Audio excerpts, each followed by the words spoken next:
Good morning. Tricky old coupon yesterday. Europa League and Europa Conference League. Well, Roma started straight out of the blocks. 1-0 on aggregate, putting it to bed in the first 22 minutes. Red card might have changed your interest, but it took until the 85th minute for Gabbia to take advantage of the red. Liverpool did get the goal before half time. That was my key angle in yesterday.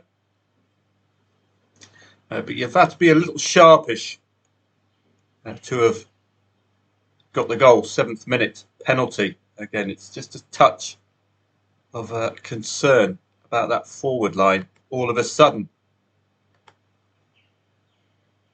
not turning up. Failed to score there.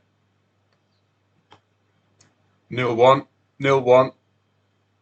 Failing to score in 2 out of 3 matches. Really poor stuff. Failing to score from open play in 3 matches. Marseille and Benfica are always going to fancy Marseille at home. It's a different animal, this stadium. And with that home support, off we go. Stade Velodrome. So really good performance. Laying the draw at half time, given the aggregate is 1-2. That's something to do second half. The need for goals. Marseille came to it, 79th minute with a single goal to bring it to parity over the 2 legs, and off we go on pens. Easy as you like. Bayer Leverkusen West Ham, good stuff from West Ham, keeping Bayer Leverkusen quiet.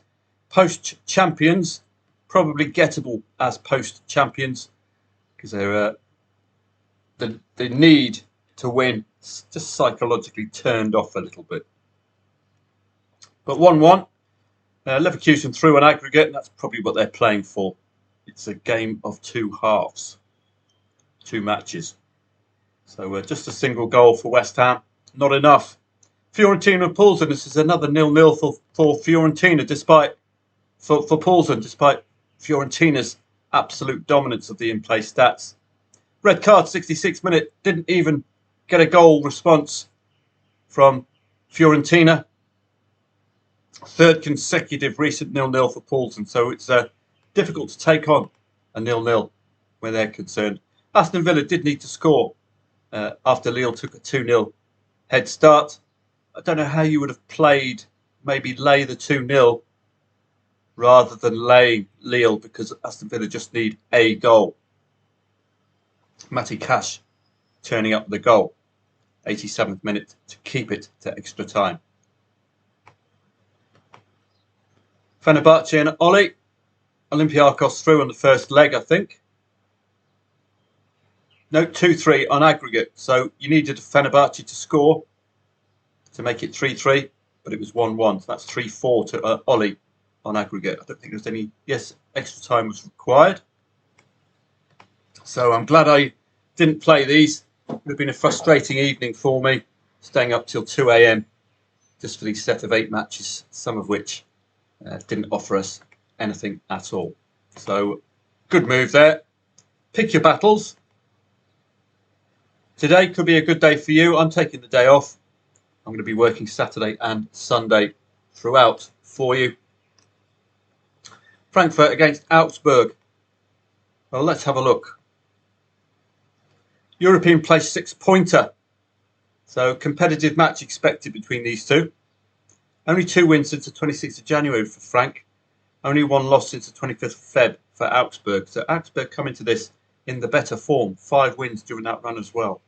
So they can't be discounted this evening. It's a messy match, pre-match. I don't have a strong opinion on who's going to win. Both sides are given a relative chance as well.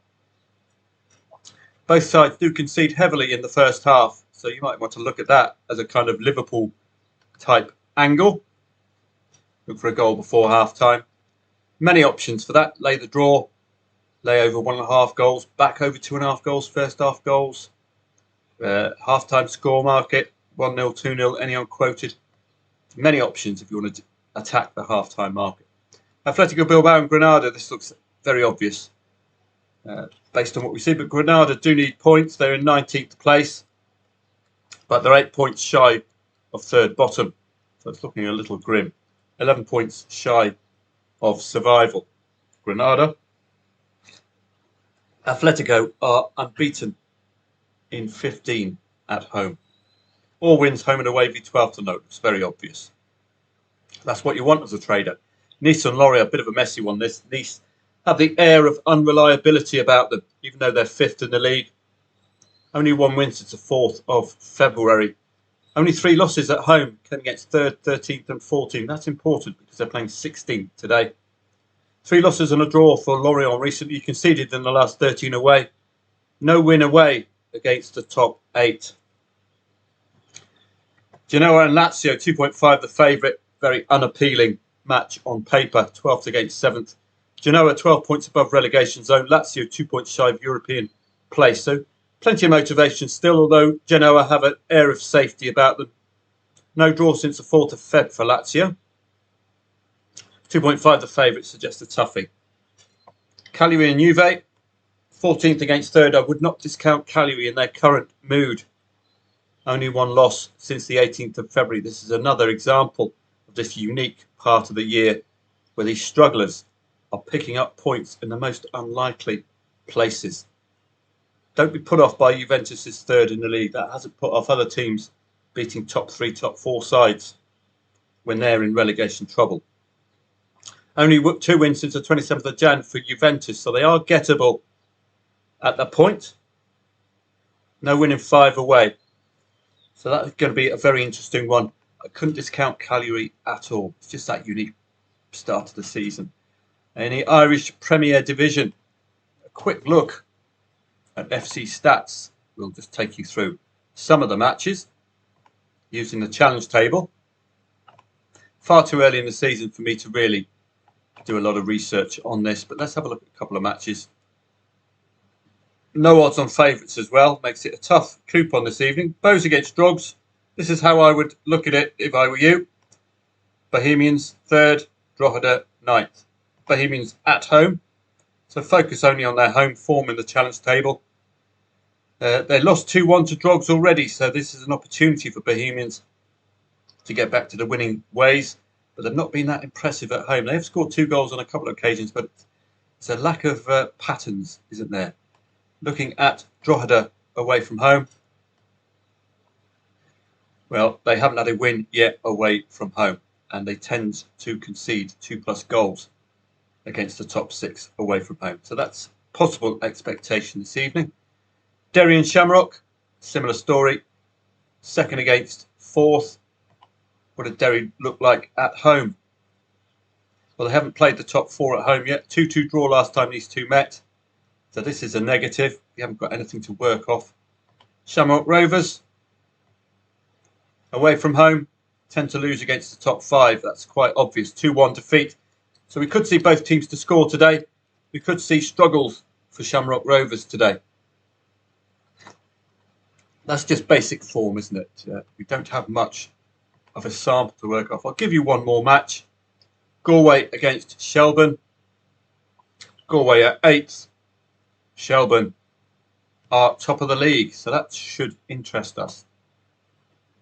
1-0 loss for Galway already this season against Shelbourne. Quite obviously against the top 5. They lose without scoring, but they do keep tight matches, Galway, so watch out for that. Shelbourne away from home. Well, all wins and a couple of score draws. So draws would be worst case scenario for Shelbourne today, but they do look well placed here. They've scored 2 goals on 3 occasions as well. You can do the same with the Irish First Division early in the season. Just take a look at the challenge table as a quick way to get a look at the season. So we'll just go Ireland again. Irish First Division table. And then just look at one of the matches here. Bray against Treaty United.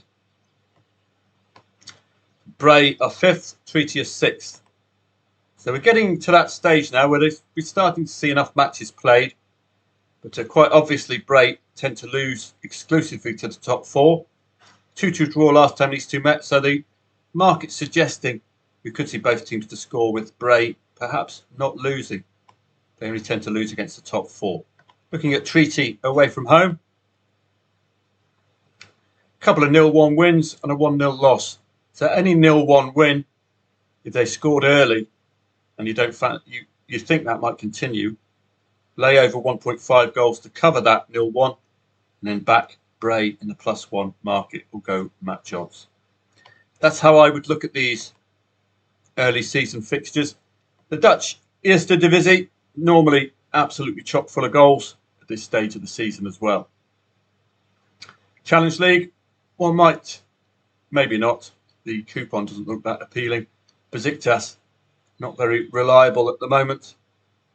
So there's a smattering of other matches this evening, but the main ones are the ones we've covered in what is your typical quiet Friday. English League One, Oxford against Stevenage. First port of call is your standings for this one. Oxford against Stevenage. Oxford in 6th, Stevenage in 9th. So this is what I would call a promotion playoff 6-pointer. The onus is on Stevenage to take points off Oxford. Narrow that gap from 6 to 3 points. Give themselves a chance, Stevenage, of getting into that top 6.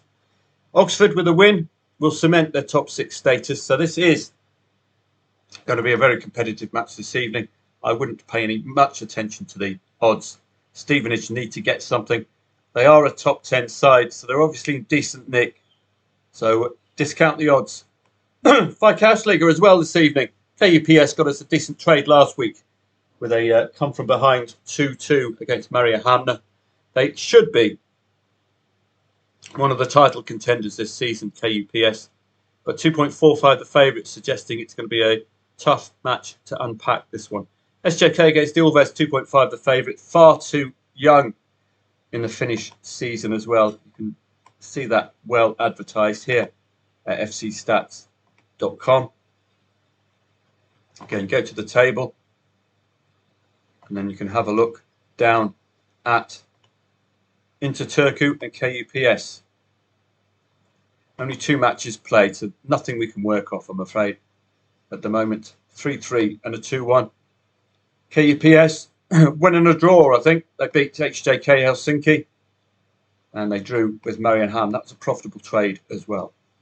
So little for us to work off, apart from possible both teams to score angle. But if you take your conclusions off to 2 matches, then it's very shaky ground, isn't it? So that's it this evening. Good luck if you're playing. I'm taking the evening off. I'll be with you throughout the day on Saturday and Sunday. Let's not forget, at this stage of the season, or at this time of the year, tennis is important as well. You can retrospectively trade like this. Just gets your brain working. Would I have played? What's my in? What's my out? For example, Davidovich Fokina and Lajovic. 1, this would interest me. Davidovich Fokina is Spanish in Spain. 2, he's a favourite.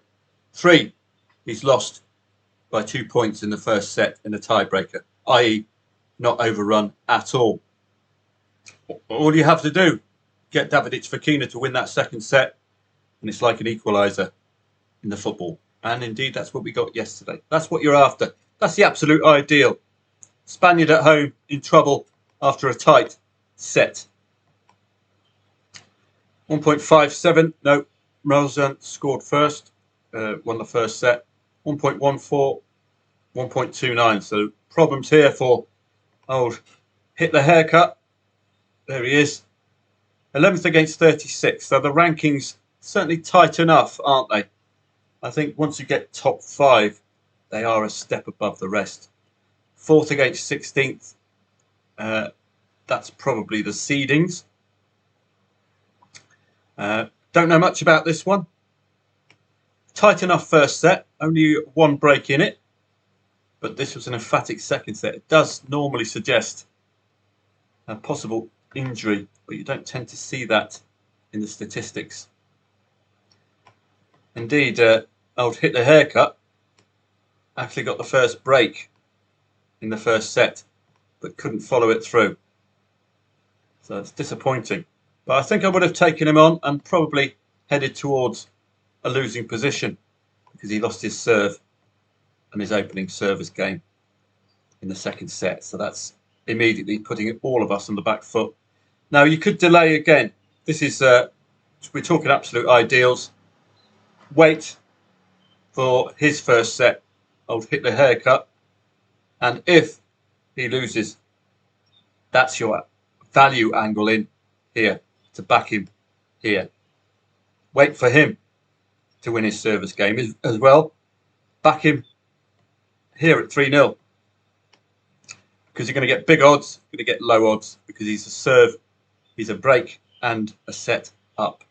So think about angles in. Ladies game, I don't think there's much on at the moment apart from this Billie Jean King tournament. Taylor Fritz was a good trading vehicle. 1.67. Again, you'd have expected a German in Germany to be a little bit more competitive than this. 61st against 223rd. Question is, do you trust 61st? Hüsler, I don't know if he was German. He sounds German, but no, Swiss. So nothing much doing there. Question marks about whether this would have been a profitable trade or not. Have a great Friday. Anyway, whatever you're doing, I'll see you for a full day tomorrow with the live chat webinar, a live stream on YouTube, and trades throughout the day on Telegram. Have a great Friday, and I'll see you over the weekend.